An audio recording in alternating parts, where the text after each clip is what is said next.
বন্ধুরা দেখো তো এটা কি জিনিস। আমার তো মনে হচ্ছে একটা বাচ্চা ছেলের খেলনা গাড়ি। ও বাবা, লাইট জ্বলছে। এ বাবা, ফোন হয়ে গেল। তো সকাল সকাল দোকানে বসে আমি ভাবছি আজকে দোকানে মনে হয় একটাও কাস্টমার আসবে না। তারপর একটা কাস্টমার আসলো, এসেই বলছে এটা দেখাও তো কি জিনিস। আমি বললাম এটা, বলছে হ্যাঁ এটাই, এটা হচ্ছে সেই গাড়িটা। আচ্ছা, তো আমি চলো তোমাদেরকেও দেখাই এটা কি জিনিস।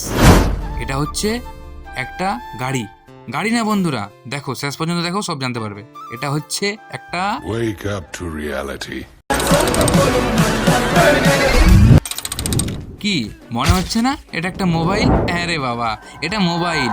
আমি সিম লাগিয়ে কথা বলে দেখলাম, ফোনটাতে সুন্দর কথা বলা যাচ্ছে। দারুণ করে ডিজাইন করে বানানো মোবাইলটা, একদম গাড়ির লুক দারুণ। ছোট্ট একটা মোবাইল। কেউ যদি নিতে চাও অবশ্যই অনলাইন হোম ডেলিভারি দেওয়ার ব্যবস্থা আছে, নিতে পারো, বা আমার দোকানে এসেও নিতে পারো। আর এই মোবাইলটা তোমাদের কেমন লাগলো তা অবশ্যই কমেন্ট করে জানাও।